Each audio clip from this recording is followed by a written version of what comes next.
Hey guys, tonight we begin with something complex, if not slightly pungent. The medieval inn. This was where tired travellers met suspicious stew, where ale flowed freely, and so did lice, and where half your night was spent wondering whether that groan upstairs was someone snoring or dying. So before you get comfortable, take a moment to like the video and subscribe, but only if you genuinely enjoy what I do here. And let me know in the comments where you're tuning in from and what time it is for you. It's always fascinating to see who's joining us from around the world. Now, dim the lights, maybe turn on a fan for that soft background hum, and let's ease into tonight's journey together. It's not so much that the innkeeper wakes up, it's that he is awakened by the gentle sound of someone sneezing directly onto the floorboards below his room, followed by a groan, a crash, and the unmistakable clatter of a chicken escaping through the front door. Again, he opens one eye. It's still dark out, which means it's either too early or too late. There's no in-between in medieval timekeeping. He sits up slowly, as if peeling himself off a loaf of bread, and rubs the sleep from his face with a sleeve that once resembled linen, but now has the texture of a worn saddlebag. His bed isn't bad, just simple. A straw mattress, slightly slanted, with a blanket that smells faintly of garlic and last Tuesday's ale. Cozy, in the way a slightly damp cloak is cozy if you don't ask too many questions. He dresses in stages. First the tunic, then the trousers, then the belt, if he can find it. After a brief search, he locates it hanging on a peg behind the door, along with a spoon, a candle nub, and someone's sock. He doesn't ask whose. Asking questions before sunrise is a mistake. Downstairs, the common room is quiet, unnervingly so. There are signs of life: a tipped mug, a boot near the hearth, a man snoring under a table with the confidence of someone who's done this before. The innkeeper steps carefully around him. Waking guests too early often leads to awkward sword-point discussions. He stokes the hearth with a practiced flick of the poker. The goal is warmth, not a roaring blaze. Firewood is expensive, and the last time he got a real blaze going, someone tried to cook a goose on it, indoors, with feathers still on. As he sets a pot over the flames, ready to reheat whatever last night's stew has evolved into, he hears the distant bray of a mule and the clomp of early travellers arriving. He exhales. The inn isn't glamorous, but it's warm, it's busy, and most importantly, it's his. And just like that, the day begins. Again. Breakfast at the inn is less of a meal and more of a negotiation between what's edible and what's legally defensible. The innkeeper ladles a thick scoop of something into a pot over the hearth. It doesn't have a name, but it does have a smell, somewhere between boiled oats and a wet boot that's been thinking about cabbage. This is pottage, a medieval staple. Not a recipe so much as a concept. Yesterday's pottage was made with barley and turnips. Today's includes those same turnips, now softer, and some mysterious bits from a goose that failed to escape last night. Add water. Heat. Repeat. It's like soup, if soup gave up halfway. The bread is present, hard as a roof tile and just as chewable. It's cut with care, mostly because the innkeeper doesn't want to break another knife on it.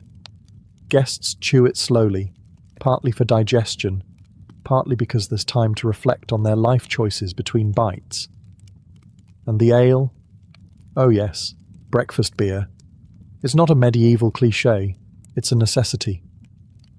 The water here is questionable, the milk is reserved for the Lord's barn cat, and tea is still a twinkle in some far-off merchant's eye. The ale is weak, but at least it's been boiled and filtered through sheer desperation. Even the children drink it, with supervision of course. This is a reputable establishment after all. By now, guests are drifting in one by one. A merchant with a coin purse clutched like a holy relic. A sleepy pilgrim, still clutching his walking stick and muttering about blisters. And, inevitably, the bard, who requests honey for his porridge, as though honey hasn't been locked in a chest for weeks. The barmaid, agile and immune to nonsense, moves between tables like a dancer who's had enough. She smiles at the patrons, refills mugs, and dodges unsolicited compliments with the grace of someone who has memorized every possible bad poem a drunk traveller can recite. By the end of breakfast, the inn smells like smoke, barley, and ambition. Empty bowls clatter onto tables, stomachs are fullish, spirits are lukewarm. It's not fine dining, but it's hot, it's filling, and nobody's died yet. Which, by medieval standards, is a triumph. If there's one thing a medieval inn doesn't need more of, it's people. Yet, by mid-morning, they begin to pour in, like pigeons with luggage, and about the same regard for personal hygiene. First through the door is a knight, or rather, someone claiming to be a knight. He has armour, yes, but it's mismatched, rusty, and held together with what looks like curtain rope. He demands a private room, despite having no coin, no manners, and the general scent of a horse that lost a bet. Behind him is a merchant's apprentice who talks like he owns a fleet of ships, but pays with buttons. He tries to haggle over a bowl of soup, as though this establishment offers Groupon deals. Then comes the bard. Every inn has one. He never actually pays, but insists that his songs are worth more than gold. They aren't. He carries a lute, 6 strings missing, and immediately launches into a mournful tune about lost love and goat theft. Nobody asked for this. A monk shuffles in next, nodding solemnly at everyone and blessing the furniture. He insists on fasting, loudly, while eyeing the bread. Within 10 minutes he's eating said bread, and explaining that technically, it's not a sin if the loaf was already broken. By noon, the inn is full of clashing personalities and overlapping smells. Someone is drying their socks near the hearth. Someone else is sharpening a knife for no clear reason. A child runs between tables, pursued by a goose with a grudge. In the corner, 2 travellers argue over who gets the only stool without a wobble. And overseeing it all is the innkeeper, calm as a monk on payday. He's seen it all before. He knows that by evening, someone will fall in love, someone will fall asleep in their soup, and someone will challenge a stool to a duel. Probably the bard again. He pours another mug, wipes the counter with a cloth that has seen better centuries, and gives a nod to the barmaid. A silent agreement that, despite everything, this place is still running. The guests may be unpredictable, loud, occasionally bleeding, but they're also what makes the inn an inn, and he wouldn't have it any other way, except quieter, and with fewer goose chases. If the inn has a soul, or at least a functioning brain, it's the barmaid. Her name is Marjorie. She's about 20, possibly 30, or maybe she just aged rapidly from exposure to travelling poets. No one knows for sure. What people do know is that the entire operation would collapse into a stew-soaked heap without her. She moves through the chaos with practiced precision, one hand balancing a tray of mugs, the other swatting a wandering hand that misjudged her patience. Her reflexes are faster than a ferret in a pantry. A drunken mercenary once tried to compliment her ankles, and woke up 2 days later with his boots nailed to the ceiling. Marjorie can take an order in 4 dialects, pour ale without spilling a drop, and insult a noble without technically committing treason. She's not rude, she's efficient. And in a building held together by splinters and half-promises, she is the only one with actual authority. She knows which travellers will pay in coin, and which will try to barter with seashells. She can sniff out a fake accent, a stolen ring, and a flirt disguised as a food complaint. The monk may mumble about sin, but even he knows. Marjorie is the patron saint of keeping things moving. Her day starts before dawn and ends long after the fire burns low. In that time, she'll serve stew, chase children, bandage a scraped knee, and somehow find time to refill every mug in the room, often while dodging falling cutlery or calming down an argument about who owns the goat that wandered in during lunch. And yet, she never drops the tray. That's the magic of it. Marjorie doesn't run the inn on paper, but in practice, it's her kingdom. The innkeeper might own the walls, but she controls the floor. A wink here, a sharp word there, a stare that can curdle milk. It's a delicate dance, and she performs it daily, with the kind of grace that only comes from years of low expectations and high tolerance. Lunch at a medieval inn isn't so much a meal as it is a test of coordination, patience, and one's tolerance for noise that registers somewhere between festival and siege. It begins innocently enough. The hearth is warm, the stew is bubbling, and Marjorie rings the battered iron triangle that signals food is ready. A peaceful moment, brief, immediately followed by stampede-level chaos. Guests emerge from corners you didn't know existed. A trader leaps over a sleeping dog. A bard swings his lute over one shoulder like he's marching into battle. Two farmers argue over who sat down first, despite there being 6 empty benches and absolutely no one keeping score. The innkeeper ladles out steaming bowls of pottage, a dish whose exact ingredients are known only to the pot, and possibly divine beings. It's hearty, warm, and completely flavourless, unless you count turnip as a flavour. One guest asks if it's vegetarian. Another asks what vegetarian means. The innkeeper pretends he doesn't hear either of them. Bread is handed out with the ceremonial thunk of something recently used as a doorstop. Diners attempt to dip it in their stew to soften it, resulting in several casualties to the bottoms of bowls. One man tries to trade his crust for a second helping of ale. It works. Marjorie weaves through the chaos, her tray loaded with mugs, and her eyes locked in that 1,000-yard stare known only to battlefield nurses and women who've had to break up 2 arguments about seating etiquette before noon. She doles out food, smiles, and issues warnings all at once, a one-woman performance that deserves a round of applause, but will settle for a full tip jar. Somewhere near the hearth, a pair of guards is trying to out-burp each other, while a suspiciously cheerful monk hums a hymn between mouthfuls. The goat has returned. Again. It seems to enjoy the company. Lunch lasts about an hour, at least according to the sun. Time inside the inn is measured by how long it takes for someone to spill ale on themselves, accuse someone else of cheating at dice, or attempt to sing with a mouthful of onion. And when it's over, there's silence. Brief, eerie, until someone drops a spoon and it all begins again. Lunch is over. The stew has been consumed. The bread has been gnawed. The goat has, once again, been escorted out with stern words and a broom. Now begins the part of the day innkeepers dread most, cleaning up after the guests who swore they were very tidy. To the untrained eye, it may look like a normal dining room in mild disarray.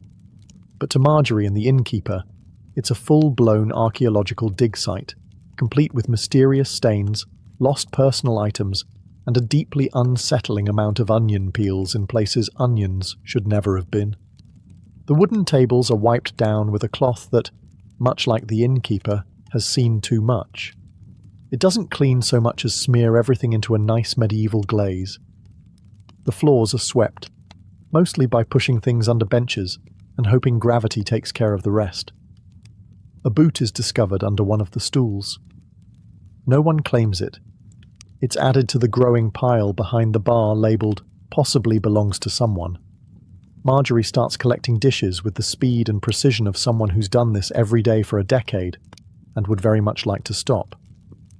Guests who linger too long get the look, a glance so potent it once made a noble apologise and tip an entire silver coin. He was never seen again, but the story remains legend. The stew pot is scraped clean.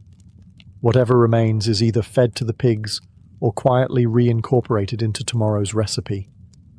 Waste not, want not, especially when nobody can tell the difference after the 3rd bowl.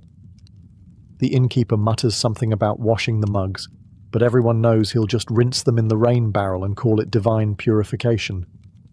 There is a bucket for soaking, but it's mostly ceremonial at this point. As the final crumbs are brushed away and the benches are set back in place, somehow always wobblier than before, the room starts to resemble an inn again, rather than the scene of a particularly well-fed riot. Marjorie takes a breath, straightens her apron, and prepares for the next wave. Because in a medieval inn, peace is never permanent. It's just the brief pause between one mess and the next. And somewhere, someone is already asking when supper will be ready. Just as the last bowl is stacked, the last spoon dried. Ish. and Marjorie dares to take a sip of leftover ale in peace. It happens. The door creaks open. New guests, fresh faces, fresh problems, and worst of all, questions. The first traveller steps in wearing an oversized cloak, a beard that could house several woodland creatures, and an expression that suggests he's about to review the place on parchment. He walks up to the bar and asks, "Do you serve almond milk?" The silence is immediate and total. Somewhere in the corner, a stool creaks under the weight of collective judgment. Behind him arrives a young couple, clearly not married, based on how closely they're standing and how determined they are not to touch, who ask if they can see the room first. Marjorie simply points upstairs. It's wooden. It has walls. It doesn't leak in summer. Usually. The third guest, covered in dust and self-importance, insists on knowing where the inn sources its candles, whether the stew is ethically prepared, and if the goat has been trained to stay outside. The goat, of course, enters at that exact moment and promptly sneezes on his boots. Then there's the bard, a different bard this time, who insists on paying with a song. He plucks his lute, hits 3 wrong notes in a row, and launches into a ballad about the lady and the leaky chamber pot. He is immediately asked to stop. Politely. With a broom. The innkeeper nods his way through every request, every complaint, and every mispronounced question about wine varieties. There's one wine, and it's reddish. He doesn't argue, he doesn't correct. He simply listens, smiles, and lets Marjorie handle it. Because if there's one thing that fills an inn faster than rain, it's travellers with opinions, and they never arrive quietly. By sundown, the common room is a patchwork of personalities. The quiet scribe in the corner, the arguing merchants near the fire, the bard on his second attempt at winning affection through volume, and the goat, now asleep under table 3. The innkeeper exhales. Another batch of guests, another round of small disasters waiting to unfold. And all of them, somehow, think they're the normal ones. Supper time arrives not with elegance, but with noise, loud, overlapping noise. Chairs scrape, mugs clink. Someone coughs theatrically to hint that they've been waiting ages, even though they arrived 9 minutes ago and are still wearing their travelling cloak like it's a crown. Marjorie emerges from the kitchen holding a pot that's technically still warm and definitely still stew. The day's menu hasn't changed. It's still the inn's signature dish. Whatever was left from earlier, slightly reheated. It's served with a chunk of bread that could double as a blunt weapon and a side of commentary from the guests. "This stew tastes different than last night," one traveller says with suspicion. "It's the same stew," Marjorie replies without looking up.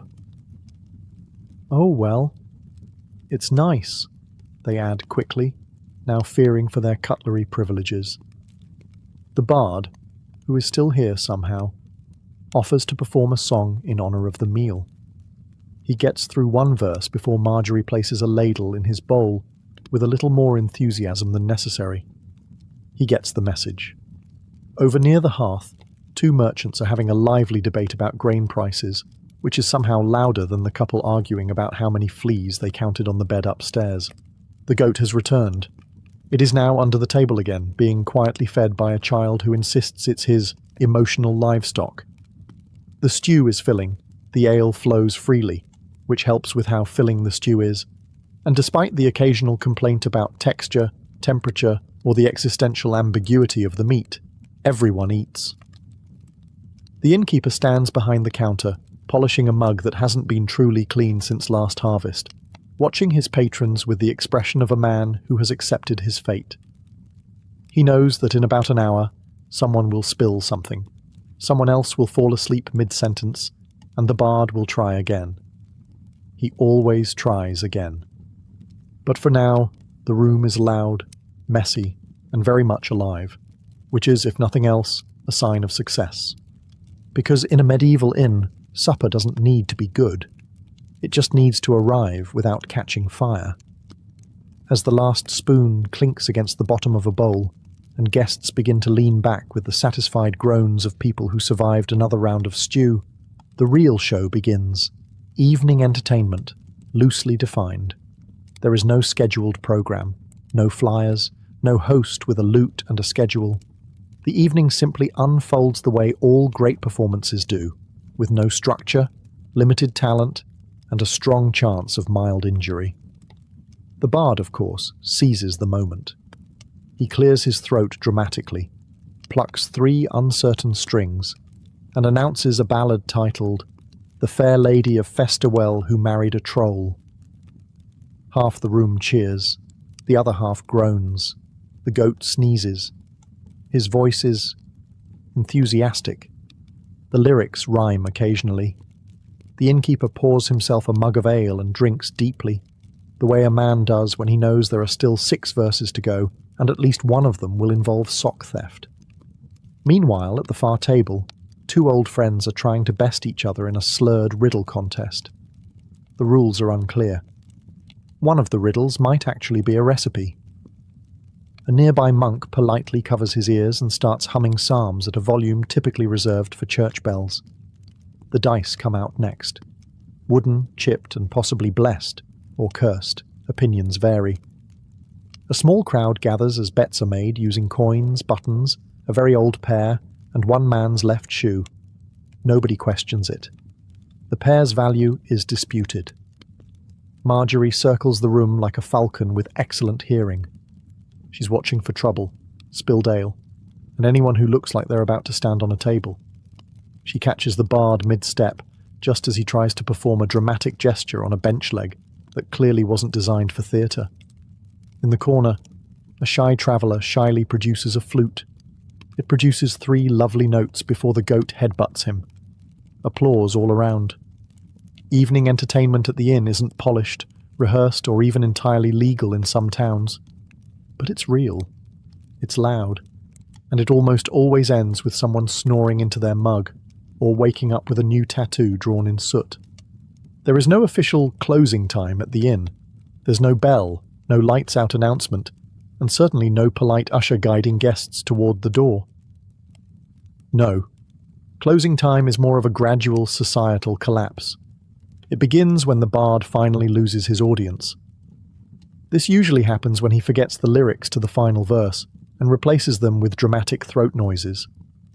Someone throws a crust of bread in appreciation. It's unclear whether it's applause or a bribe to stop. Next, a few patrons start to slump, not from ale necessarily, but from sheer caloric weight. The stew has settled, gravity has won. One merchant leans so far back on his stool that he becomes furniture. His companion uses him as a footrest. Marjorie starts stacking empty mugs like she's building a small fortress.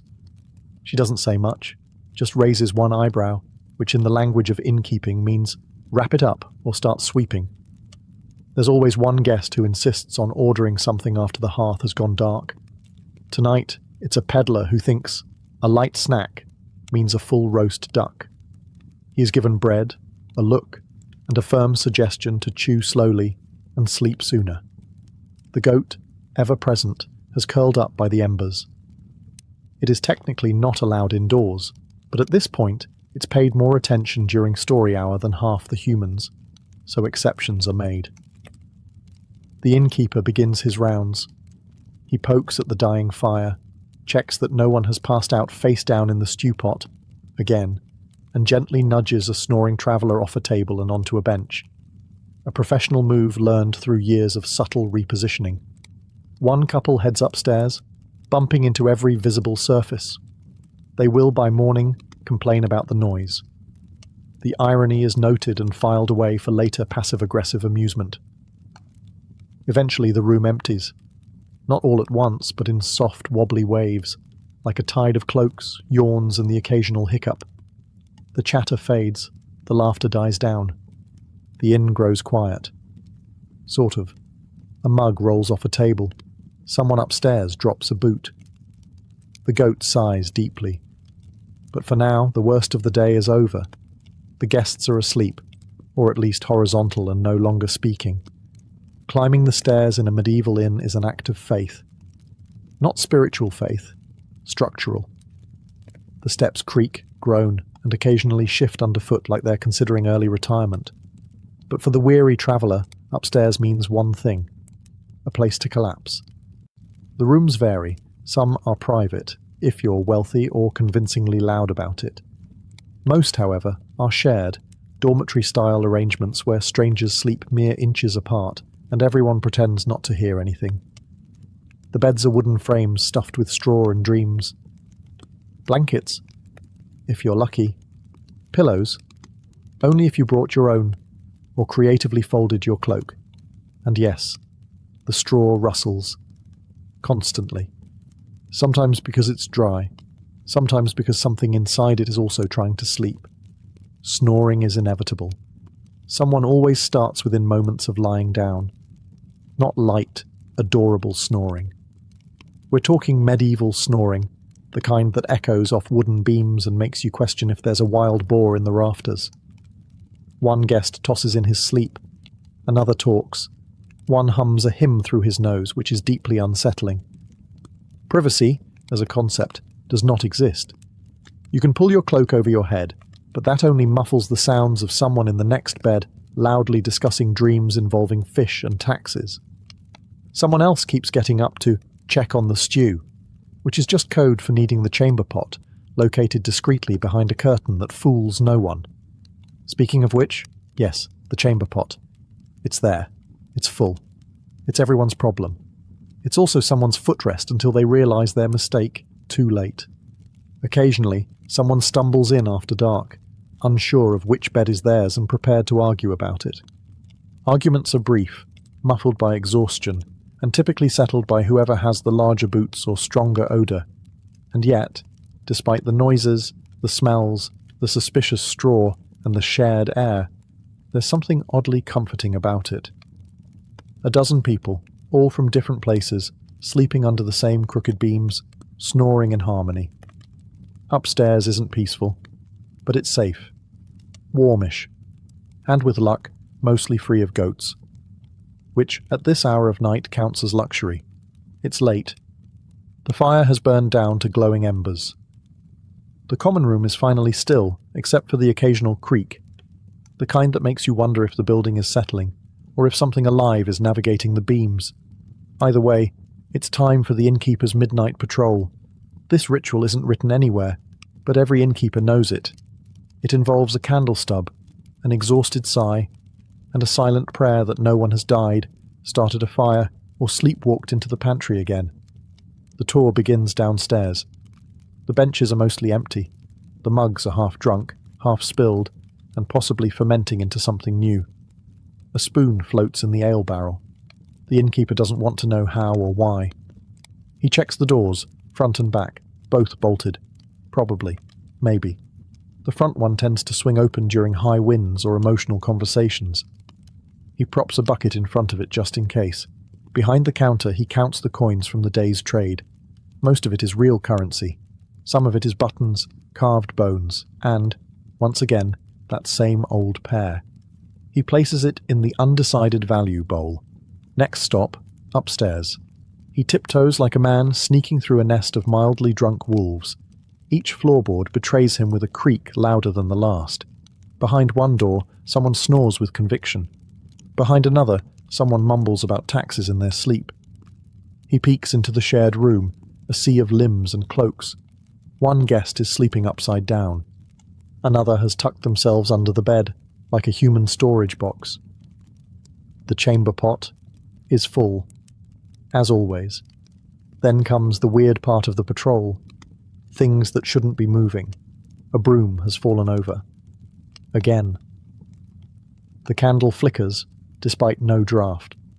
He hears the unmistakable sound of a lute string being plucked, even though the bard went to bed 2 hours ago, or was tied to the wagon outside. Depends who you ask. And of course, the goat is missing. Again. The innkeeper exhales. Everything is, by this inn's standards, fine. He descends the stairs, blows out the candle, and mutters, "If anything catches fire, let it be the bad stew." It's the middle of the night, and technically, everyone is asleep. But let's not pretend it's restful. The shared upstairs room hums like a beehive of human discomfort. Snoring is the dominant sound, layered, textured, and deeply unmusical. One guest snores in short bursts like a hiccuping squirrel. Another goes for volume, vibrating the rafters with every exhale. It's like a symphony of sleep apnea. Someone talks in their sleep, mostly about carrots. Another keeps whispering, "No, my lord," in a tone that suggests either a bad dream or a romantic misunderstanding.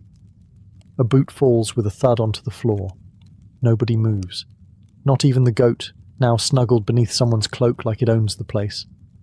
The bed frames creak in protest every time someone rolls over, which happens often, as straw mattresses are not known for their ergonomic support. In fact, if you're not stabbed by a twig in the first 5 minutes, the bed is probably haunted. Then there's the heat. With so many bodies in one room, the temperature climbs to barn in summer. Cloaks are shed, blankets kicked, and someone decides to open the shuttered window, immediately letting in a breeze and the local owl, who now refuses to leave. The smell? It's what one might politely call robust. A fragrant blend of stew digestion, unwashed socks, warm goat, and the vague ghost of ale. It would be unbearable if everyone weren't already too tired to care. Occasionally someone wakes up convinced it's morning. It's not. It's just darker than before, and now there's an owl watching.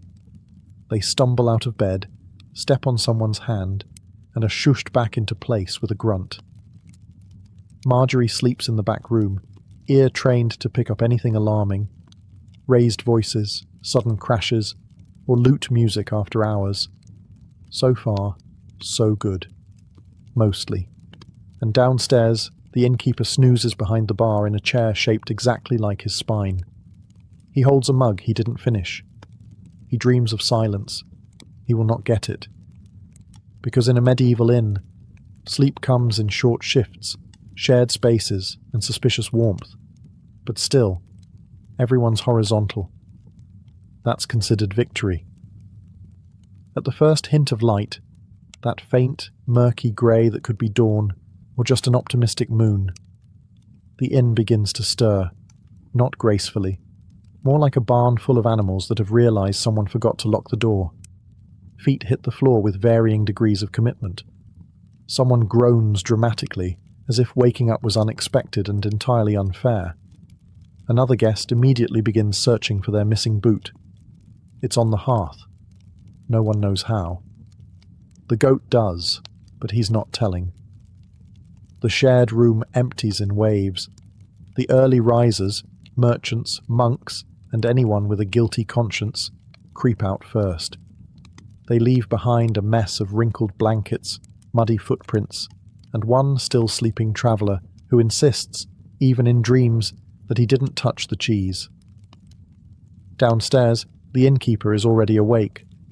Technically, his eyes are open, his body is upright, but his soul is still halfway between this world and wherever old barkeeps go in their dreams, somewhere with clean mugs and quiet guests. Marjorie arrives moments later, wrapped in a shawl and sheer determination. She begins her silent inventory of overnight damage. 2 overturned stools, 1 missing candle, and someone, inexplicably, put jam on the broom handle. Questions start immediately. Has anyone seen my satchel? Did I pay last night? Is this my goat? To each, Marjorie offers the same response, a slow blink, followed by a flat, maybe. Then comes the denials. I didn't spill that ale. I wasn't the one snoring. I never said that about the monk's sandals. Everyone denies everything, loudly, even when confronted with direct evidence, like a ladle stuck in someone's belt, or a half-eaten turnip in their boot. The bard reappears, bleary-eyed and declaring he has written a new verse about the night's events. He is promptly offered a bowl of porridge and told to eat quietly. For once he complies. Breakfast is served, stew is reheated, ale is poured, life continues. By the time the sun fully rises, most guests have either paid or bartered their way out. Some leave sheepishly. Others stride off proudly, convinced they were charming. But one truth remains. Nobody ever admits what happened after supper. The guests have trickled out, the goat has been escorted, again, and Marjorie is scraping something unidentifiable off a bench with the focus of a surgeon, and the face of a woman reconsidering every life choice that led her here. The common room is quiet now, not peaceful, just taking a breath. A few embers crackle in the hearth. The floor is sticky. One bench lists slightly to the left, either from misuse or protest. The innkeeper stands behind the counter, cradling a mug of the morning's first ale like it's a family heirloom. He gazes across the room and mutters the same thing he mutters every morning. Well, that wasn't too bad. It was, of course. But optimism helps digestion. Marjorie walks past with a tray of used spoons, a frayed cloth, and the look of someone who will not be answering questions before sunrise tomorrow. She refills the stew pot with water, salt, and faith, and begins stirring. Breakfast will happen, as always. Outside, a cart rattles by. A rooster announces its existence. Somewhere in the village, a smith hammers something unreasonably loud for this hour. And just like that, the world is awake again. And with the world come new guests. The inn's door opens. A farmer steps in, dragging a sack of something possibly vegetable. Behind him, a woman with a travel cloak and the polite smile of someone about to complain about prices. And, naturally, a knight with a dented helmet and no indoor voice. They look around. Nods are exchanged. Coins change hands. Questions are asked. Answers are vague. The cycle begins again. The innkeeper takes a sip. Marjorie reties her apron. A chair is righted. A mug is filled. A stranger sits down and immediately asks if there's a vegan option. The inn doesn't change much. The stew stays mysterious. The guests remain unpredictable. The goat, one suspects, has a spare key. And yet, despite the noise, the mess, and the deeply suspicious smells, they always come back. Maybe it's the warmth, the company, the chaos.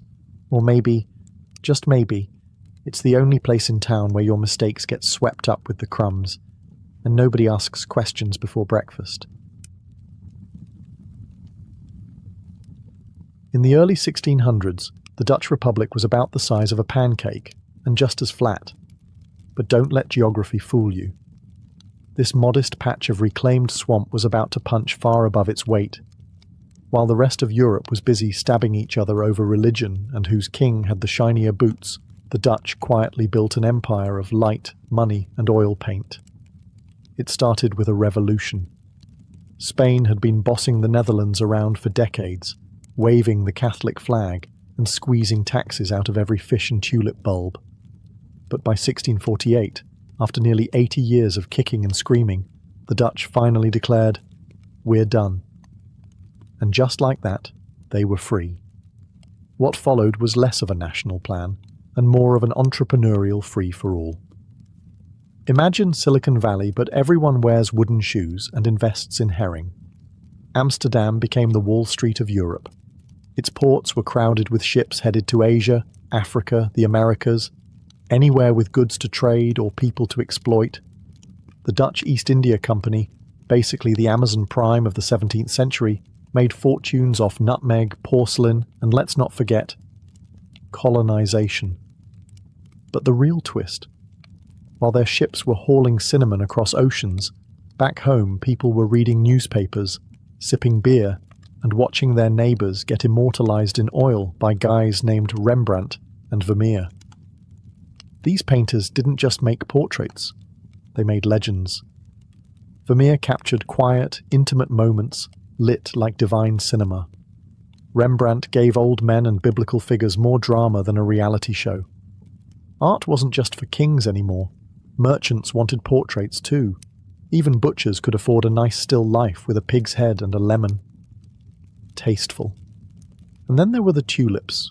Oh yes, the infamous tulip mania.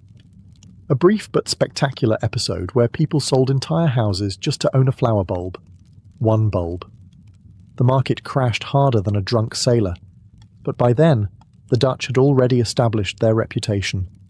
Wildly successful, slightly unhinged, and never boring. So how did a tiny, damp republic become the envy of Europe? by mastering the sea, the stock market, and the self-portrait. And this was just the beginning. If the Dutch Golden Age had a beating heart, it wasn't in a palace or a parliament, it was in the docks. Rotterdam, Amsterdam, Hoorn, Delft. These weren't just cities. They were launch pads for global domination with sails and spreadsheets. While France was polishing its wigs and Spain was still counting its gold, the Dutch were busy inventing capitalism, one logbook at a time. Their secret weapon? The merchant fleet. At its peak, the Dutch had more ships than any other nation on earth, more than England, more than Spain, possibly more than common sense should allow. But these weren't just fishing boats with attitude. These were armed merchant ships, sleek and practical, loaded with cannon and cargo space.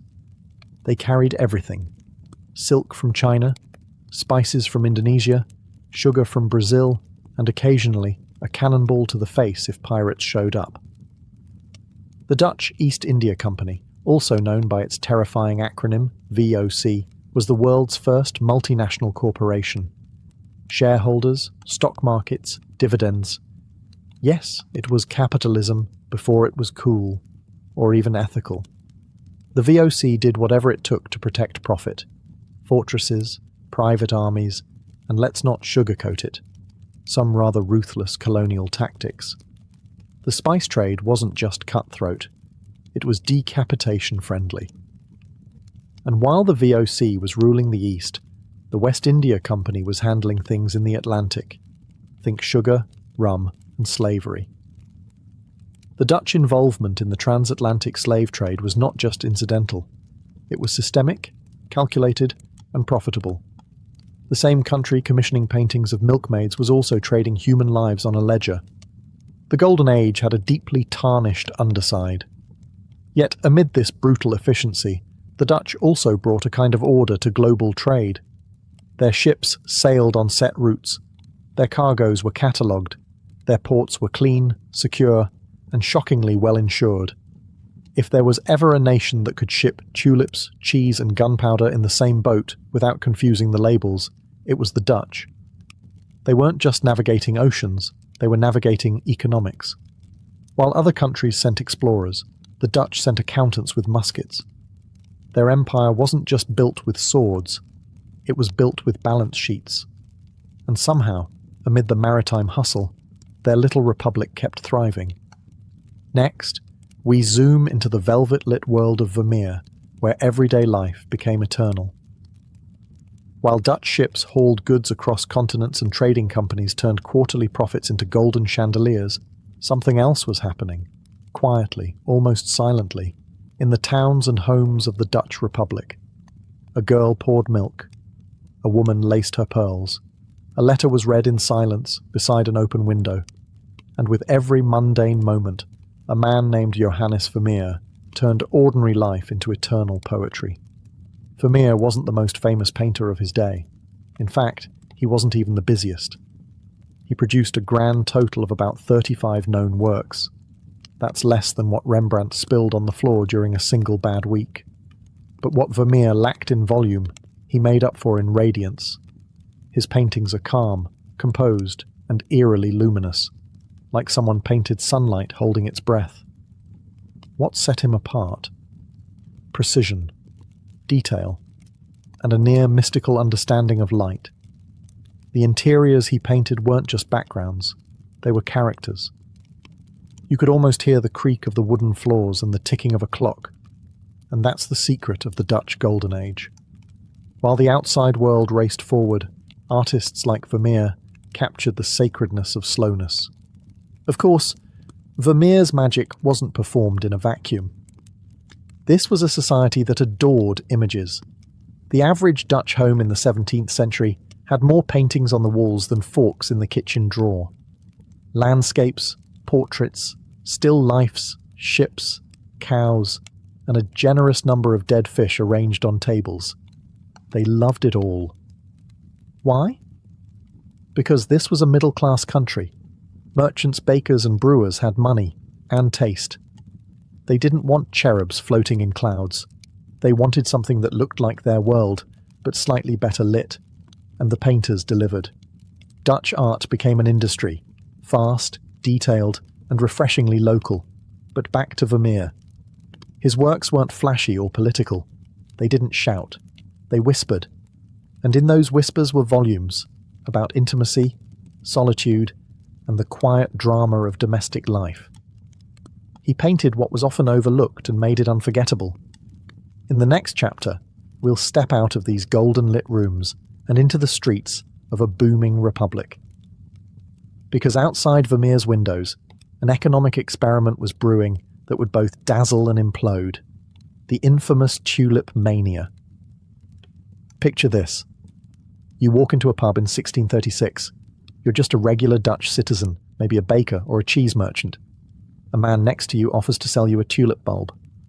Not a bouquet, just one bulb. The price? The same as your house. And the crazy part? You consider it. Welcome to tulip mania, the fever dream of early capitalism and possibly the world's first recorded financial bubble. The Dutch didn't invent flowers, of course, but they perfected the art of monetizing them. Tulips, especially the rare striped varieties caused by a virus that oddly made them more desirable, became status symbols. Owning a unique tulip bulb was like driving a Ferrari today, except you had to dig it out of the dirt and hope no one accidentally made soup out of it. At first, it was just wealthy collectors dabbling, but soon everyone wanted in. Farmers, barbers, chimney sweeps. If you could hold a coin and had a pulse, you were speculating in tulips. Entire savings were spent. Futures contracts were created. People traded rights to bulbs that hadn't even bloomed yet. It wasn't about flowers anymore. It was about flipping a promise before the petal ever showed. For a brief, dazzling moment, tulips were the Bitcoin of the 17th century. Then came the crash. One February day in 1637, people stopped buying. Maybe they blinked and realized they were mortgaging homes for plants. Maybe someone actually saw a tulip and thought, wait, that's it? Prices collapsed. Fortunes vanished. And suddenly, that one bulb you paid the price of a canal house for, worthless. You might as well plant it and try to enjoy the view. Strangely enough, the Dutch economy didn't fully collapse with the tulip market.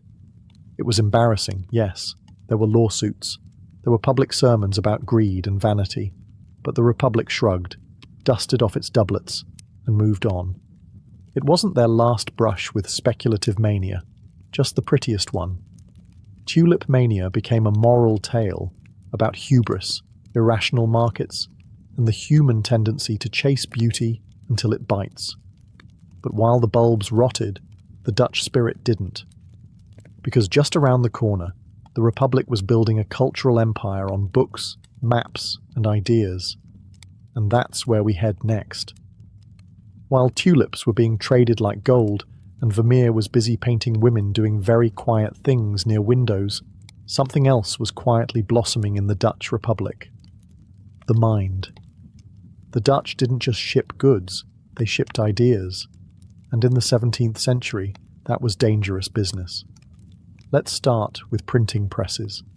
At a time when publishing the wrong opinion in, say, Spain could get you neatly burned at the stake, the Netherlands became a haven for writers, philosophers, and rebels with quills. The Dutch had a relatively tolerant attitude toward free thought, at least as long as it didn't mess with trade. Which meant books flowed out of Amsterdam like wine at a merchant banquet. Ideas banned elsewhere found safe harbour here. Descartes wrote and published in the Netherlands. Baruch Spinoza, the excommunicated Jewish philosopher who suggested that maybe God wasn't an old man in the sky, but something more like reality itself, lived and thought here in relative peace, until he became too radical even for the radicals. Universities like Leiden and Utrecht became intellectual magnets. Students from across Europe came to study everything from law and medicine to the latest theories in optics and anatomy. And because this was the Dutch, they studied in buildings clean enough to eat off and catalogued their knowledge with terrifying precision. Cartography also thrived. Dutch mapmakers like Joan Bleu were not just sketching coastlines, they were redrawing the European imagination. Their atlases were masterpieces, decorative, wildly inaccurate in parts, but astonishingly detailed for their time. Want to explore the coast of Java or dream about Brazil? Just open a Dutch map. This intellectual curiosity wasn't limited to scholars. The middle class read voraciously. Pamphlets, travelogues, scientific treatises, and scandalous poetry. Newspapers circulated stories from Constantinople to the New World. For the first time in European history, literacy wasn't a luxury, it was a lifestyle. But it wasn't all enlightenment and espresso. These ideas stirred the pot. Religious tensions simmered. Philosophers were censored. Some books were quietly banned. The Dutch tolerated a lot, but even tolerance has its limits when prophets start messing with property law. Still, for a republic of just a few million people, the Dutch punched far above their weight in shaping modern thought. And speaking of shaping, next, we turn to the architectural boom that transformed their cities into Baroque Lego sets of brick, canals, and proud gables. Imagine a city built like a painting, straight lines, soft curves, and everything in its proper place, even the ducks.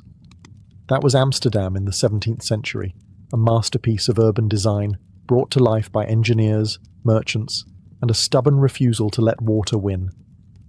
The Dutch didn't just build cities, they drained them into existence. Much of the land the Republic stood on was technically underwater, or had been recently persuaded not to be.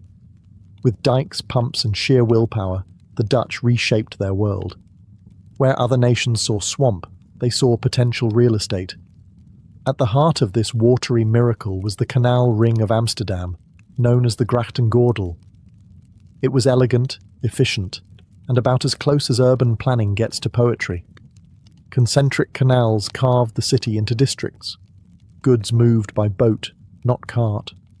Rich merchants built narrow houses with steep steps and grand windows, showing off just enough wealth to impress, but not enough to look French. Those tall houses with the ornate gables, they weren't just aesthetic choices, they were tax strategies. Property taxes were based on width, not height, so people built upward, not outward, squeezing luxury into vertical elegance. The result? An architectural skyline that looks like gingerbread real estate and smells faintly of Calvinist restraint. Brick was the material of choice. It was cheap, durable, and made the streets look like a Renaissance Minecraft server. But design wasn't only about beauty. The Dutch emphasized utility. Even their ornate facades had winches and pulleys to lift furniture up through windows, since spiral staircases inside were less stately and more claustrophobia simulator. Public buildings also bloomed. Town halls, wayhouses, guild halls. The grandest of them all? Amsterdam's town hall, finished in 1655.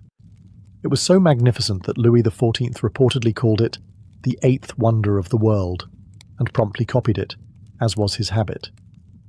And amid all this architectural splendor, there was a message. The Dutch Republic wasn't about kings or cathedrals. It was about cities, citizens, and civic pride. Clean streets, tidy facades, order and elegance.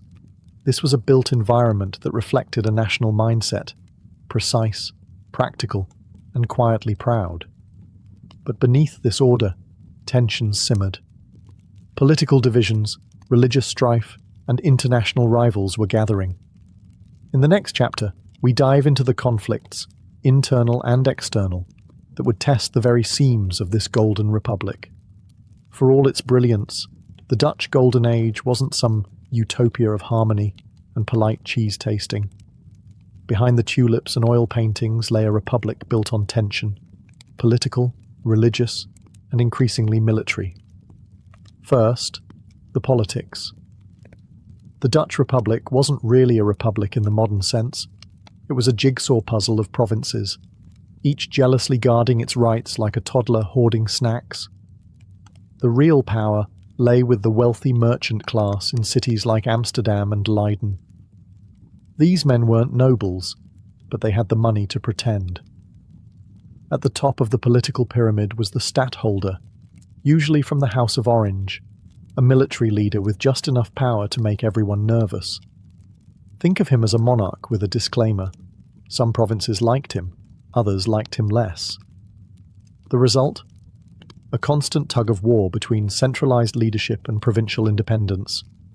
A sort of political group project, where half the group wants to fire the leader, and the other half is the leader's cousin.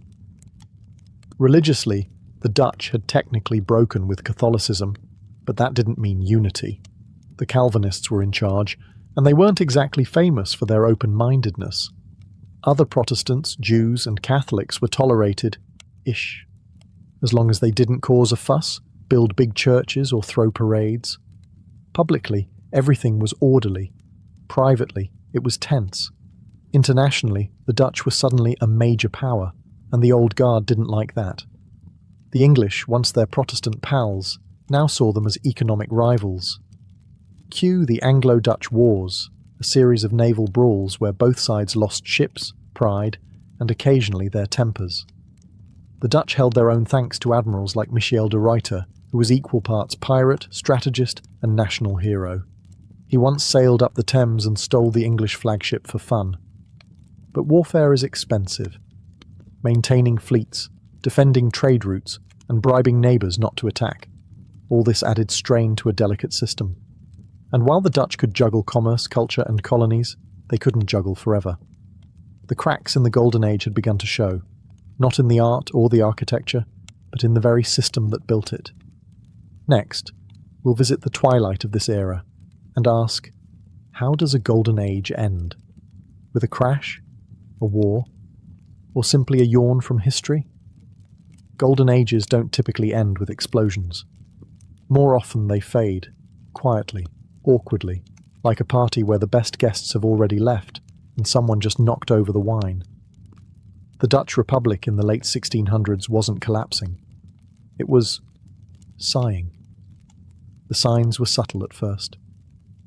Trade remained strong, but competitors were catching up. The English and French were getting better at naval warfare, and even better at copying Dutch business models. The English created their own East India Company, threw in some colonial ambition, and added the one thing the Dutch didn't have, a monarchy with a flair for self-promotion. Meanwhile, France under Louis XIV had grown aggressive. Very aggressive. He wasn't content with Versailles and fancy shoes. He wanted borders, power, and maybe a few Dutch cities while he was at it. The resulting wars were brutal and expensive. The Dutch won a few, lost a few more, and bled money throughout. Domestically, the Republic had another problem. Boredom. Innovation slowed. Painters stopped painting radical new ideas and started repeating what sold. Rows of cows, ships, and sleepy windmills. Art became safe. Banking became cautious. The canal houses were still pretty, but the energy had shifted. You could feel the flicker in the oil lamp. There were deeper fractures, too. The divide between the House of Orange and the Republican regents deepened. The middle class, once the engine of prosperity, began to stagnate. Tensions brewed between old money and new ambition. And most importantly, young Dutch people stopped believing they were at the centre of the world. Because they weren't anymore. The final blow came not as a single disaster, but as a shift in wind. The Age of Enlightenment was dawning elsewhere. Britain took the crown as the world's financial and naval superpower. France stole the stage in art and science, until the guillotine got involved, and the Dutch, once the marvel of Europe, found themselves quietly edged out of the spotlight. But the legacy of the Dutch Golden Age never disappeared. It lived on in libraries, in galleries, in legal codes, and shipping routes. The world they helped shape didn't forget them. They just stopped being the main character. Next, in our final chapter, we explore the lasting impact of this remarkable era and how a tiny republic changed the course of the modern world. Though the curtain fell on the Dutch Golden Age, its echoes have never truly stopped. The 17th century republic might have lost its global dominance, but it left fingerprints on everything from economics to art to how we imagine freedom itself. Let's start with capitalism. The Dutch didn't invent money, trade, or greed, but they streamlined them with breathtaking efficiency. They created the world's first stock exchange, pioneered shareholder capitalism, and made financial instruments that are still used today. If you've ever cursed your mutual fund or stared blankly at a line graph, you have Dutch merchants to thank. They also revolutionized global commerce, not just through ships, but through systems. Insurance, record-keeping, double-entry bookkeeping, all sharpened to near perfection in Amsterdam. And while they certainly weren't saints, hello, colonialism, they were logistical geniuses. They made trade scalable, predictable, global. In the arts, their influence is immortal. Vermeer's quiet light, Rembrandt's stormy faces, the intimate realism of domestic scenes, these became the visual grammar of Western art. Their paintings taught us that greatness didn't require gods and swords. Sometimes it was a woman pouring milk, caught in a moment of stillness. In ideas, they carved out a space for reason. The Dutch tolerance, imperfect but notable, allowed thinkers like Spinoza and Descartes to publish works that would have been burned elsewhere. In doing so, they helped push Europe toward the Enlightenment. Freedom of thought, religious pluralism, scientific curiosity, all took root in the Dutch soil. Even their cities set a standard. Amsterdam's canals, Utrecht's universities, the brick gables and clean, navigable streets, all served as templates for modern urban life. Order without opulence, function dressed in elegance. They didn't build for kings, they built for citizens, and perhaps that's the heart of it. The Dutch Golden Age wasn't about empires or cathedrals or divine right. It was about what a small, determined, soggy republic could achieve with brains, grit, and slightly obsessive bookkeeping. It didn't last forever. Golden Ages never do. But in the brief glow of that century, the Dutch showed the world a new model of success. One powered not by royalty, but by ordinary people doing extraordinary things. Thanks to them, the modern world sails in their wake, charting new waters on maps they helped draw. Forget stadiums, sponsorship deals, and national anthems. The very first Olympic Games had none of that. No referees in polos, no timers, no slow-motion replays, just dust, sweat, and a sacred olive tree. The year was 776 BCE, and the location was Olympia, a quiet religious sanctuary in the Peloponnese, dedicated to none other than Zeus himself, the king of the gods, champion of lightning bolts, and apparent enthusiast for athletic thighs. But these weren't just local games to pass the time between harvests. They were sacred, religious even. The ancient Greeks didn't separate worship from physical excellence. In their eyes, competing naked in the heat of the Greek sun wasn't just showing off, it was divine devotion. To test the limits of your body in front of Zeus was the ultimate offering, one far more acceptable than sacrificing goats or writing hymns in hexameter. The origins of the games are a mythological mess. Some say Hercules founded them after cleaning out the Augean stables, which, frankly, sounds like the sort of event you'd want to turn into something else. Others say King Pelops, yes, the same guy with the cursed descendants, started them after winning a chariot race. But whatever the story, by 776 BCE the games were official, recorded, and already prestigious. The first recorded event? The Stadion, a short foot race, roughly 600 feet long, or one stade. The only known victor that year was a cook named Koroibos of Elis. That's right. The first Olympic champion was a guy who probably trained by running between kitchens and slicing goat meat. He didn't get a trophy. He got an olive wreath, eternal glory, and the right to have poems written about his thighs. All competitors were Greek, male, and citizens. No women allowed to compete or even watch, unless they were priestesses. Married women caught sneaking in risked being hurled off a cliff, which feels a bit extreme, even by ancient standards. But despite the simplicity, the stakes were enormous. To win in Olympia wasn't just a personal triumph, it brought glory to your polis, your city-state. You were no longer just a man, you were a hero. And heroes, in ancient Greece, lived forever. The first Olympic Games may have started with a single foot race, but things escalated quickly. What began as one guy sprinting 600 feet turned into a sprawling schedule of events that tested every aspect of the male body: speed, strength, balance, and how well you could fight someone half covered in olive oil. Let's begin with the basics: running. After the stadion, more races were added. The Diolos was essentially the ancient 400-metre dash, one length of the track there, one back. Then came the Dolichos, a long-distance race that could last up to 24 laps. That's over 5 kilometres, in the Greek summer sun, naked. No water breaks, no music playlists. Just you, your feet, and probably some very uncomfortable dust. But it wasn't all about speed. The Greeks adored combat sports, and their games reflected that. Wrestling, or pale, was a technical affair. No biting or eye-gouging, but pretty much everything else was fair game. You had to throw your opponent to the ground 3 times to win. It was the cerebral cousin of the far more chaotic pankration, a mix of boxing and wrestling where almost anything went. Punches, kicks, chokes. It was violent, raw, and beloved. The rules? Try not to kill your opponent, at least not in front of the judges. Boxing, called pygmachia, was brutal. No gloves, just leather straps wrapped around the knuckles. Matches often ended in blood and broken bones, and surrender was the only way out. It was less float like a butterfly, and more survive with your teeth.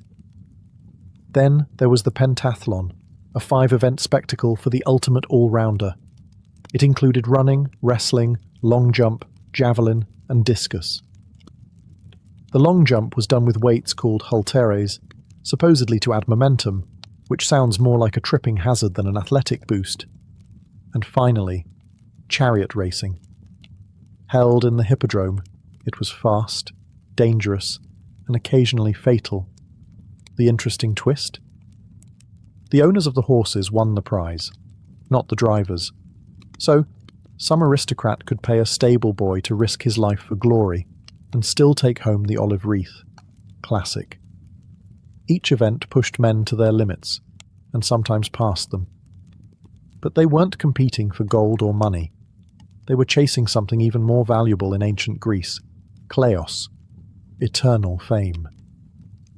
To the ancient Greeks, the Olympic Games weren't just about flexing your glistening biceps in front of the crowd. They were, first and foremost, an act of worship. The athletes weren't simply competitors, they were pilgrims. And Olympia? That wasn't just an arena. It was a sacred site, dedicated to the king of the gods himself, Zeus.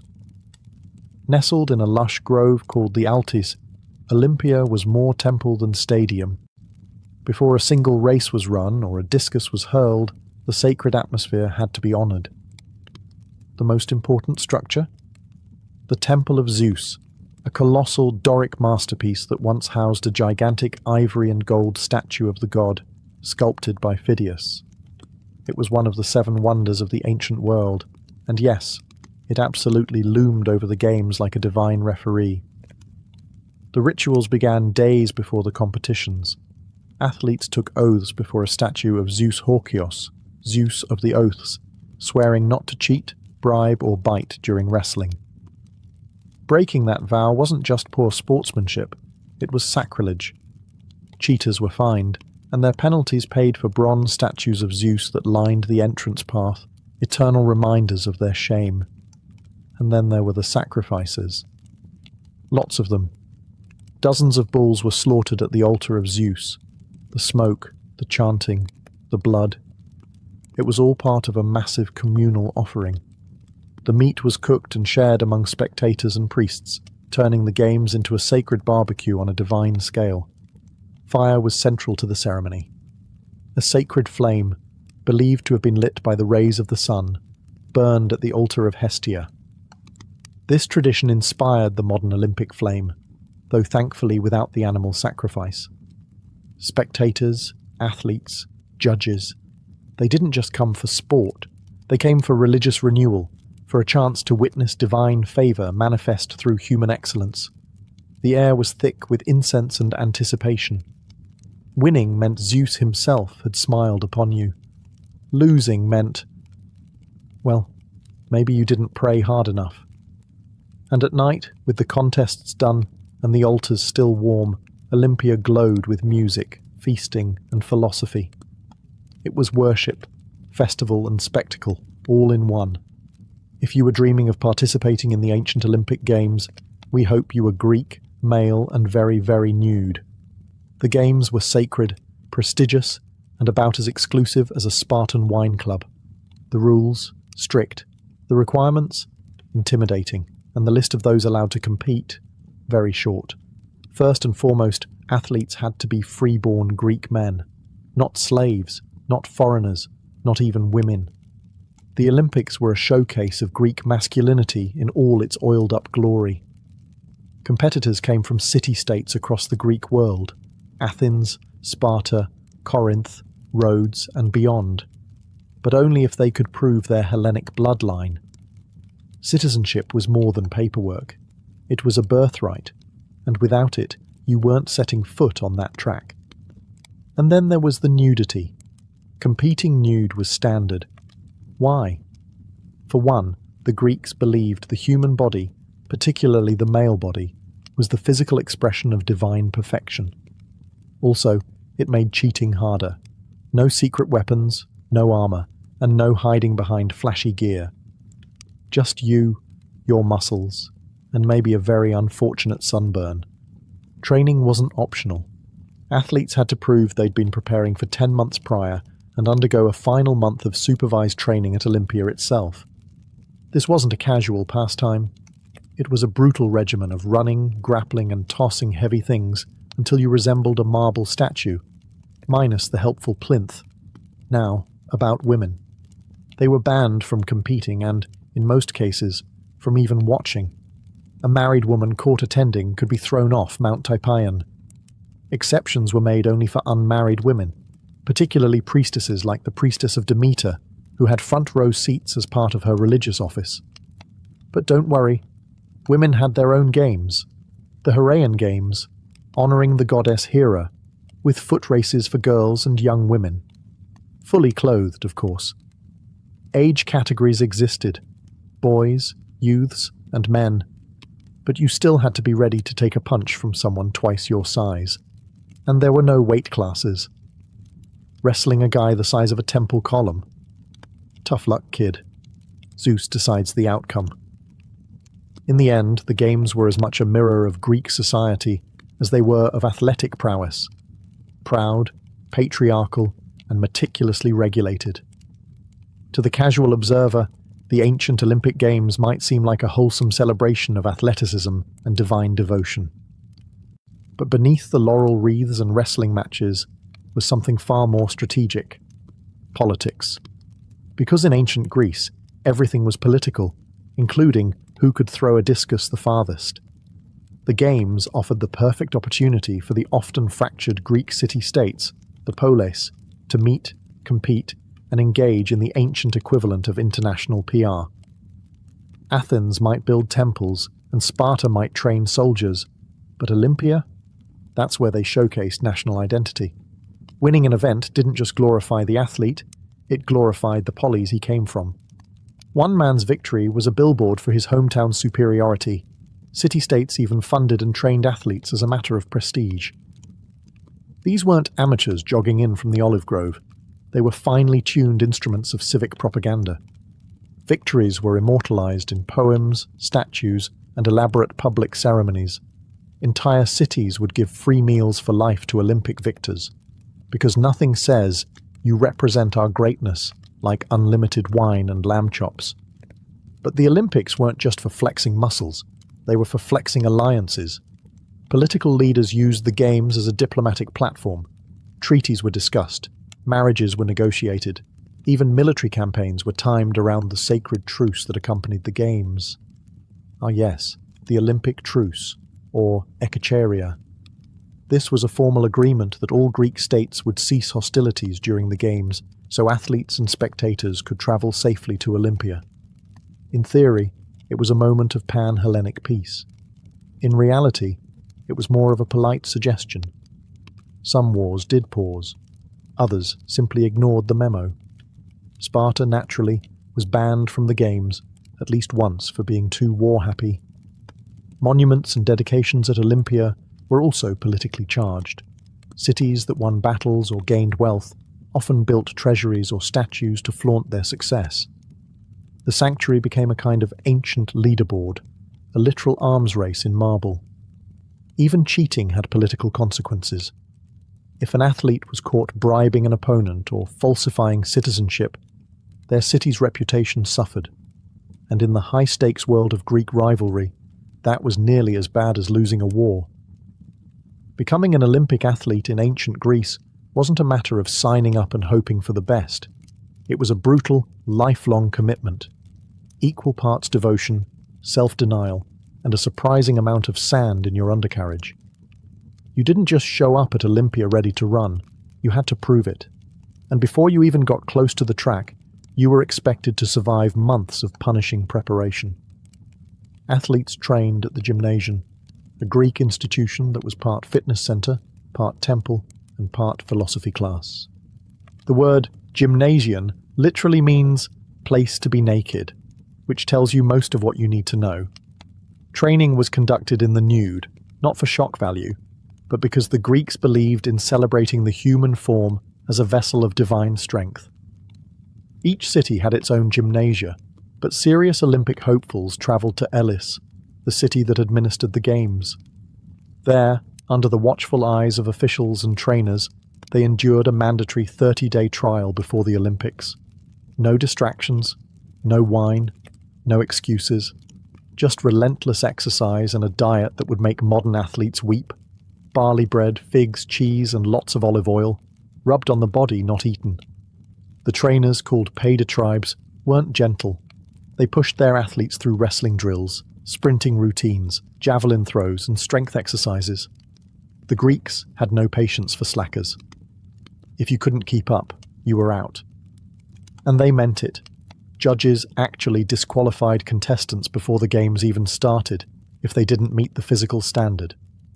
Discipline was everything.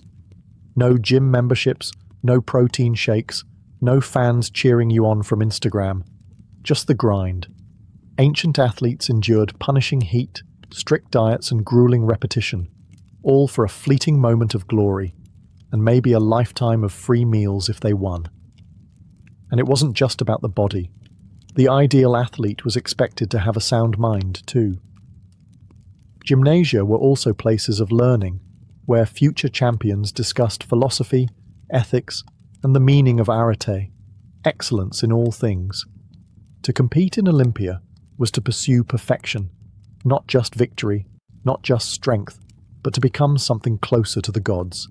The sun rises over Olympia. The air is thick with incense, sweat, and anticipation. For 5 days, the sacred sanctuary becomes the epicenter of the Greek world. Pilgrims, poets, merchants, politicians, and pickpockets all converge for the spectacle. Today is not a normal day. Today, the gods are watching. The opening procession is a blend of ceremony and flexing. Athletes, stripped bare and shining with olive oil, march in a line. Spectators cheer, city-states wave banners, and judges, called the Hellenodikai, look on with expressions that say, "We will disqualify you for blinking funny." The crowd is massive. Tens of thousands cram into the stadium, sitting on stone or dirt embankments, shaded only by the occasional olive tree and a well-placed sun hat. There are no tickets, no assigned seats, and no bathrooms worth mentioning.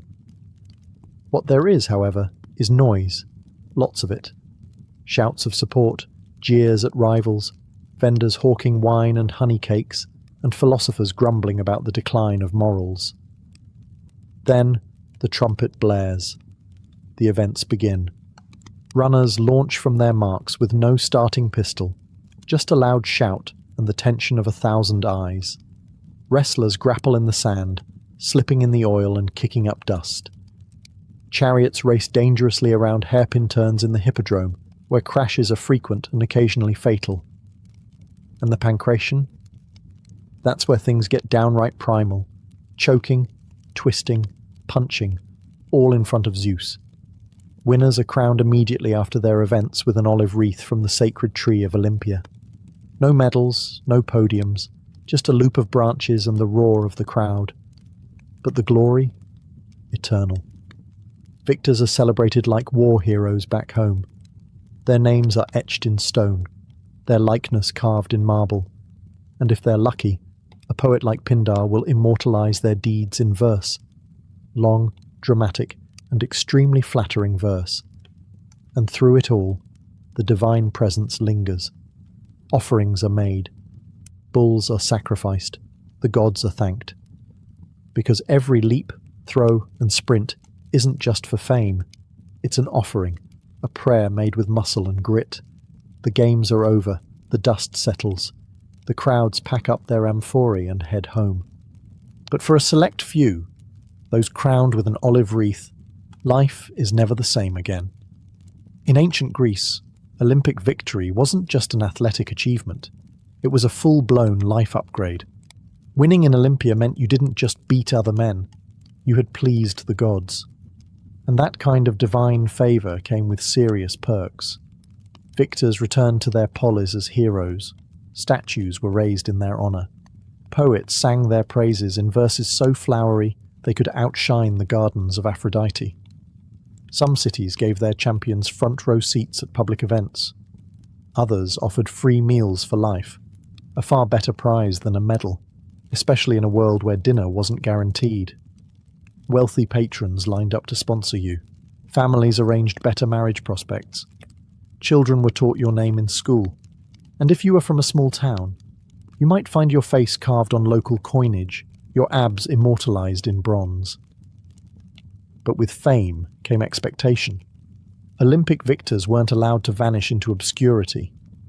They became symbols, living proof of a city's greatness. Some were sent on diplomatic missions, others recruited as generals. Their bodies had earned glory, and now their names had to carry it. Of course, not everyone handled the spotlight well. Some athletes grew arrogant. One famously tried to dedicate a statue to himself and the gods, only for the people to quietly change the inscription.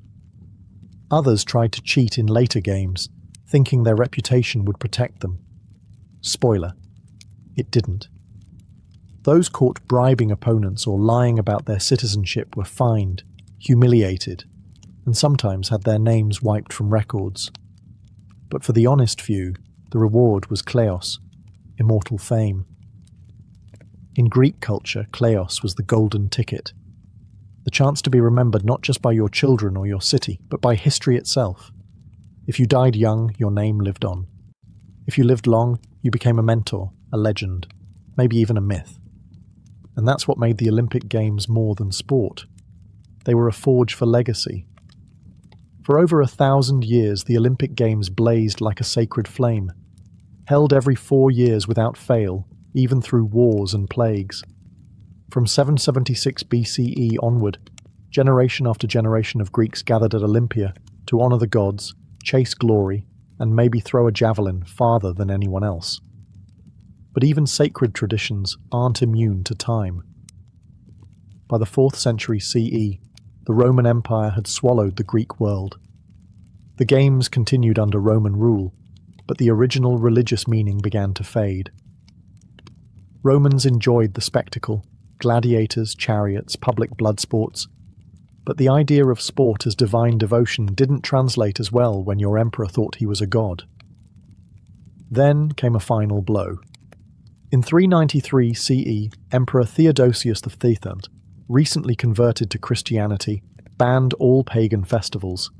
That included the Olympics. After more than a millennium, the torch was snuffed out. The temples of Olympia were left to crumble. Earthquakes and floods buried what was once the heart of the Greek world. The sanctuary fell silent. For centuries, the games lived only in legend. Their stories passed down through ancient texts, admired by scholars, but viewed as a relic of a vanished world. Until, in the 19th century, that old flame flickered back to life. Inspired by the spirit of ancient Greece and a newfound obsession with classical antiquity, a Frenchman named Baron Pierre de Coubertin decided it was time to bring the games back. not in a ruined temple under olive trees, but as a modern international competition. And so, in 1896, the modern Olympic Games were born in Athens, fittingly in the very land where they began. Today's games are bigger, louder, and significantly more clothed, but echoes of the original still remain. The 4-year cycle, the sacred torch, lit at Olympia, the ideals of excellence, honor, and unity, and the pursuit of something greater than victory, immortality through achievement.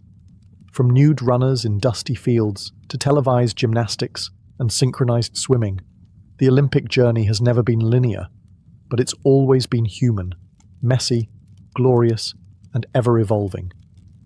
And it all began with a cook named Koroibos, a foot race, and a wreath of olive leaves beneath the gaze of Zeus.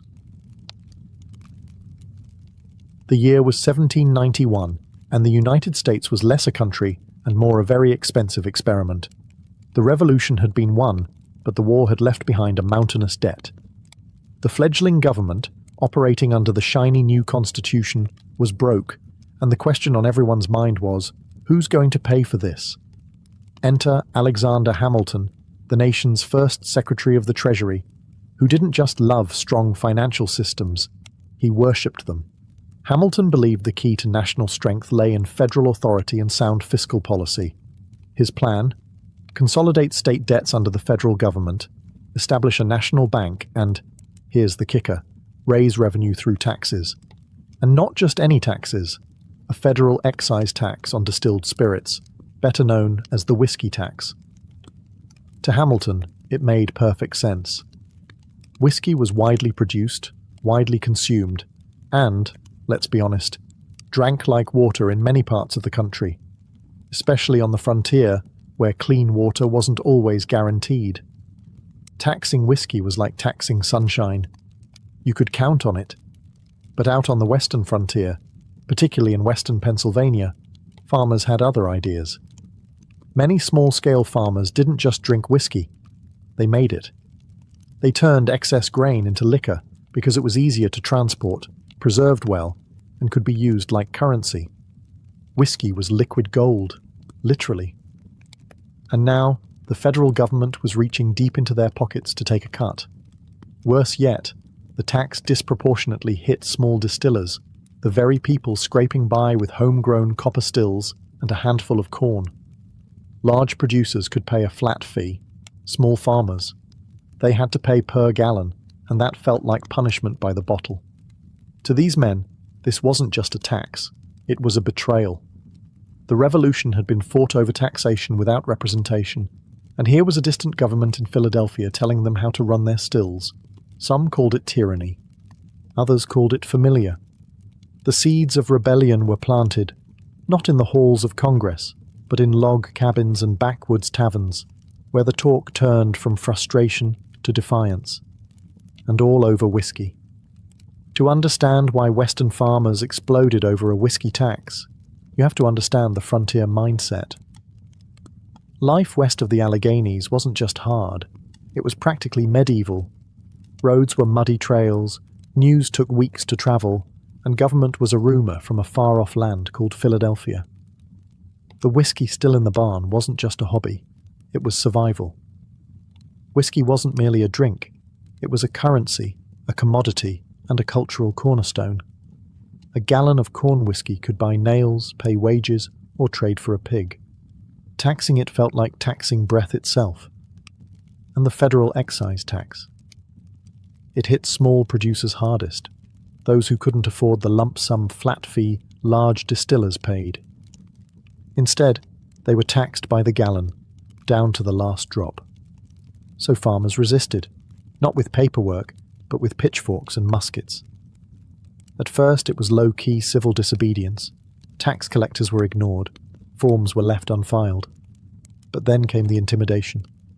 Officials trying to enforce the tax found themselves on the wrong end of tar barrels and angry mobs.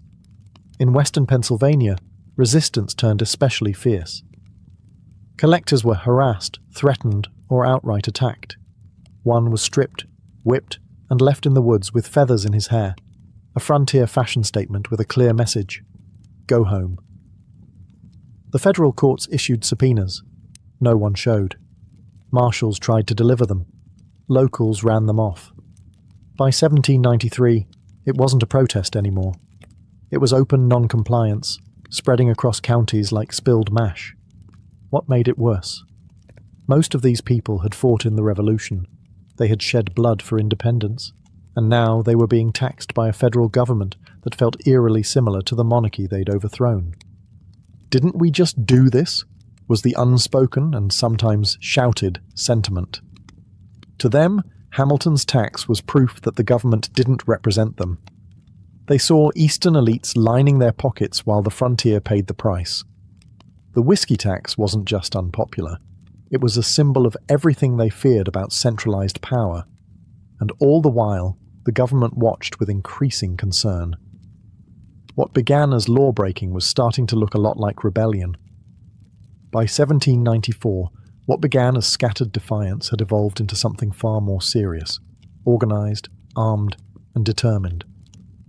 Western Pennsylvania was no longer just resisting the whiskey tax.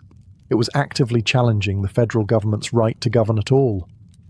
The flashpoint came in July 1794, when a U.S. Marshal named David Lennox and a tax inspector named John Neville, a wealthy former general and one of the few men brave or stubborn enough to try collecting the tax, found themselves in the rebels' crosshairs. Neville had fortified his house, Bower Hill, outside Pittsburgh, preparing for trouble. Trouble, as it turned out, came in the form of several hundred armed men. The standoff began when the rebels demanded the surrender of Neville and any incriminating tax documents. He refused. Shots were fired. By the next day, a full-blown gun battle erupted. Government troops, tax resistors, and locals exchanged musket fire. Neville's house was eventually set ablaze, and 2 people were killed. The message was clear. The frontier wasn't bluffing. In the days that followed, resistance turned into mobilization. A rebel militia of nearly 7,000 men formed around Pittsburgh, calling themselves Defenders of Liberty and channeling the rhetoric of 1776. They began organizing meetings, passing resolutions, and talking about independence. Not from Britain this time, but from the eastern United States. Federal officials fled. Tax offices shut down. Pittsburgh, terrified of being burned to the ground, tried to distance itself from the rebellion. Meanwhile, word of the uprising spread quickly, sparking copycat resistance in parts of Kentucky, Virginia, and even the Carolinas. To many Americans, especially those in government, it was beginning to look like Shays' Rebellion 2.0, but with more guns and better whiskey. What the rebels wanted wasn't entirely clear. Some called for tax repeal, others for Western independence, and a few even suggested forming a new America, west of the mountains. One thing was certain: this was no longer just a tax protest. It was a challenge to the authority of the federal government under the Constitution. The rebellion raised a terrifying question. If a single region could defy a federal law with impunity, what kind of union had they really built? By the fall of 1794, the Whiskey Rebellion had gone from a regional disturbance to a direct threat to the authority of the Constitution itself. In the East, elites feared the collapse of federal power. In the West, rebels were talking like revolutionaries. And in the middle stood President George Washington, watching his carefully stitched republic begin to unravel at the seams. This was no ordinary law and order situation. It was the first real test of federal authority under the new Constitution. Washington understood what was at stake. If the rebellion succeeded, or if it went unpunished, it would send a clear message. The federal government could be ignored, defied, and embarrassed. So he made a decision that stunned the young nation. He would lead the army himself. Washington became, and remains, the only sitting US president to personally command troops in the field. For a man who had once stepped down from power after the Revolution, this wasn't ego, it was necessity. He wanted to show that the Constitution wasn't just parchment, it had muscle. With Hamilton by his side, and acting as his ever-enthusiastic second-in-command, Washington mobilized a massive force of nearly 13,000 troops, larger than the entire Continental Army at its peak. Militiamen from New Jersey, Pennsylvania, Maryland, and Virginia assembled like it was 1776 all over again. Except this time, they weren't fighting the British. They were heading west to face their own countrymen. Washington rode out in full military uniform, grim and deliberate. His presence was meant to intimidate, and it did. As the army marched westward, the rebels began to scatter. Many had assumed the government would stay in Philadelphia and argue over letters. They hadn't expected muskets, drums, and a president on horseback. By the time the Federal Army reached western Pennsylvania, most of the rebellion had dissolved. Leaders vanished. Local support evaporated. The show of force had worked. But Washington didn't want blood. Once the region was secured, he handed command over to General Light Horse Harry Lee and returned to Philadelphia. His point had been made. The government could, and would, defend its laws. When Washington's army arrived in western Pennsylvania, they didn't find a battlefield. They found silence.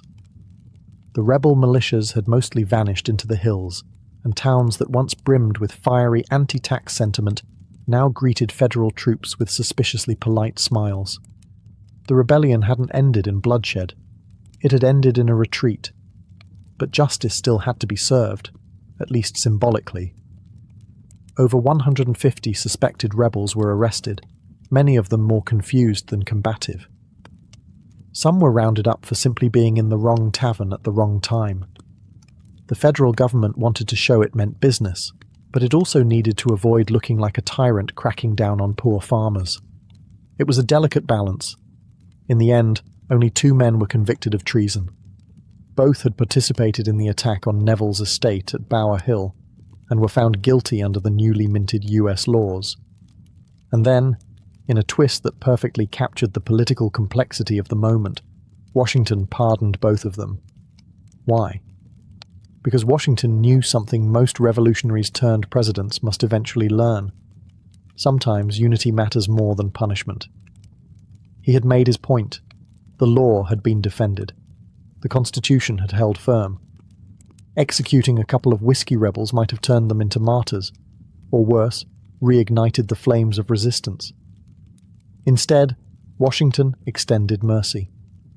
It was calculated, yes, but also characteristic of his leadership style. Firm in principle, restrained in action. His goal wasn't vengeance, it was precedent. And that precedent was crystal clear. The federal government had the right to tax and the power to enforce. For the first time since the Constitution was ratified, the central authority had faced a challenge and passed the test. Barely. But not everyone saw it that way. For some in the frontier regions, the rebellion confirmed their worst fears, that the federal government cared more about eastern elites than western farmers, that Hamilton's financial schemes served bankers, not barrel makers, that maybe, just maybe, the revolution had been for nothing. Still, the rebellion faded. The tax remained, at least for a while. But its legacy would ripple through American politics for decades. The muskets were quiet.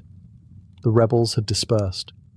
But politically, the real battle was just beginning. The Whiskey Rebellion didn't just test federal authority, it exposed deep fractures in the new republic's identity. And at the center of this divide were 2 towering figures with wildly different visions for America: Alexander Hamilton and Thomas Jefferson. Hamilton, the architect of the whiskey tax, saw the rebellion as proof that a strong central government was not only necessary, but essential to national survival. His ideal America was industrial, urban, financially stable, and respected abroad. The show of force in Pennsylvania was, to him, a victory for order, a win for rule of law. But Jefferson? He saw something entirely different. Jefferson, then Secretary of State, was appalled, not by the rebellion, but by Washington and Hamilton's military response. To Jefferson and his growing base of agrarian supporters, the government had looked more like an empire than a republic. Sending 13,000 troops to confront angry farmers over a liquor tax? That wasn't enforcement, It was intimidation. He feared that Hamilton's vision would create a nation run by bankers, merchants, and elites, the very types who had lounged in London parlours while colonists fought at Bunker Hill. Jefferson's America was rural, decentralised, and rooted in the virtues of the independent farmer. The Whiskey Rebellion became political ammunition. Jefferson and James Madison began organising opposition to Hamilton's Federalist policies. Their movement, soon to be known as the Democratic Republicans, framed themselves as the protectors of liberty, the Constitution, and the common man. The Federalists, in turn, painted Jefferson's camp as mob sympathisers who'd turn America into France during the Reign of Terror. The rebellion, in other words, helped crystallise what had only been simmering before: America's first political parties. Lines were drawn. Newspapers took sides. The whiskey tax debate became shorthand for a larger struggle between centralised power and local autonomy, between elite control and populist resistance. So while the rebellion was crushed militarily, it lived on politically. It became a story both sides would retell in very different ways. The Whiskey Rebellion may have fizzled on the battlefield, but in the political arena, it lit a fire that would smoulder for generations. It wasn't just about whiskey or taxes anymore. It became a symbol, and like most symbols, it was wielded differently depending on who was doing the wielding. For Federalists, the rebellion was proof that the new Constitution worked. After the chaos of the Articles of Confederation, where rebellion had gone unanswered, and the government could barely afford ink, this time was different. The law was challenged, and the law responded. The peaceful dispersal of the rebels, followed by orderly trials and presidential pardons, painted a picture of mature, responsible governance. It was power restrained, not abused. To the Democratic Republicans, however, the whole affair reeked of hypocrisy. The revolution had been fought over taxation without representation, and now a federal government, dominated by Eastern elites, had marched an army across the Appalachians to crush a protest by poor farmers. It felt less like unity and more like occupation. To them, the rebellion symbolized a government that had forgotten its roots. This ideological tug-of-war spilled into public discourse. Newspapers ran fiery editorials. Political clubs debated the meaning of liberty. Was the rebellion a dangerous echo of mob rule, or a desperate cry for fairness from the margins of the Republic? Even the word rebellion became contested. Federalists insisted it was a treasonous insurrection. Democratic Republicans called it civil disobedience. In time, the events of 1794 became less about what happened and more about what it meant. And looming over all of it was the Constitution itself. The Whiskey Rebellion was the first moment the federal government tested its new legal framework against real resistance, and survived. It proved that the balance of federal and state power was not just theoretical. It could be enforced. But it also highlighted a reality the founders couldn't ignore. Not everyone experienced the Constitution the same way. For the elites in Philadelphia, it was protection. For the farmers of western Pennsylvania, it was intrusion. After the smoke cleared and Washington's army marched home, the frontier returned to its usual rhythm of hard labor, hard weather, and hard liquor. The rebellion was over, at least officially, but the echoes didn't fade quickly, and neither did the resentment. Though the federal government had made its point, enforcement of the whiskey tax remained a mess. Collectors were still afraid to show their faces in the western counties. Revenue was minimal. In some regions, the tax was still completely ignored. The law existed on paper, but not in practice. And that was the irony. After all the drama, the military show of force, and the high-minded speeches about national authority, the whiskey tax barely worked. Even Alexander Hamilton, the policy's architect, began to realize it wasn't worth the cost. It had created massive political backlash, helped birth an opposition party, and stirred up anti-federal sentiment that would haunt the Federalists for years. All for a tax that didn't even bring in much revenue. Not exactly a win. Meanwhile, public opinion was shifting. The frontier wasn't just some backwoods outlier. It was growing fast. More settlers were heading west. the idea of a centralized government taxing frontier livelihoods began to seem less like governance and more like a grudge. When Thomas Jefferson won the presidency in 1800, ushering in the first peaceful transfer of power between rival political parties, he brought with him a very different philosophy. Where Hamilton had sought to build federal strength, Jefferson wanted to minimize government intrusion, especially on small farmers. And one of his first acts as president? Repealing the whiskey tax. By 1802, it was gone.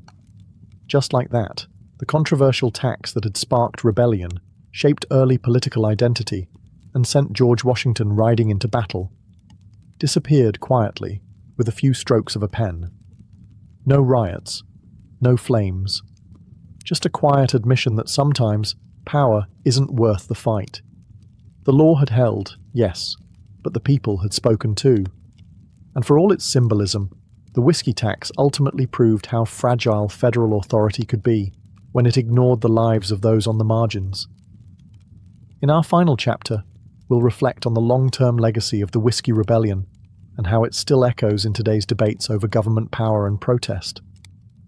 The muskets are long silent, the barrels empty, the tax repealed, but the legacy of the Whiskey Rebellion still lingers, aged like the liquor that sparked it. At first glance, it may seem like a footnote in the vast story of the early republic. A regional dispute, a tax gone wrong, a brief flicker of armed protest. But look closer, and you'll see a moment that encapsulates a profound national dilemma. Who holds power, and how far will people go to resist it? The rebellion forced the country to answer uncomfortable questions. Could the federal government enforce its laws? Yes. But would doing so fracture the very unity it sought to preserve? Also, yes. It highlighted the delicate balance between law and liberty, and showed that a republic doesn't run on paper alone. It runs on perception, participation, and trust. Washington's decision to ride out with the army wasn't just a flex. It was an act of symbolism, a demonstration that the Constitution was more than ink and ideals. But Jefferson's later repeal of the tax showed the flip side of that coin. Federal power must also listen, not just lead. In that tension, between enforcement and empathy, lies the DNA of American politics. Over time, the Whiskey Rebellion became a case study in governance. Scholars cite it when discussing federal authority, the limits of protest, or the birth of American political parties. And modern debates about taxation, rural disenfranchisement, and federal overreach, they echo this story with eerie familiarity. Even culturally, the rebellion remains potent. It's the only time a sitting US president led troops in the field. It sparked political movements, shifted national dialogue, and challenged the boundaries of dissent in a young democracy. In many ways, the rebellion wasn't about whiskey at all. It was about who gets heard when the government makes decisions that affect everyday lives. Today, the story of the Whiskey Rebellion serves as both warning and reminder that even in a democracy, laws must earn their legitimacy and power must be wielded with care. The line between governance and provocation is razor thin, and sometimes it runs straight through a glass of corn mash. History may have aged the whiskey, but the rebellion? It still burns.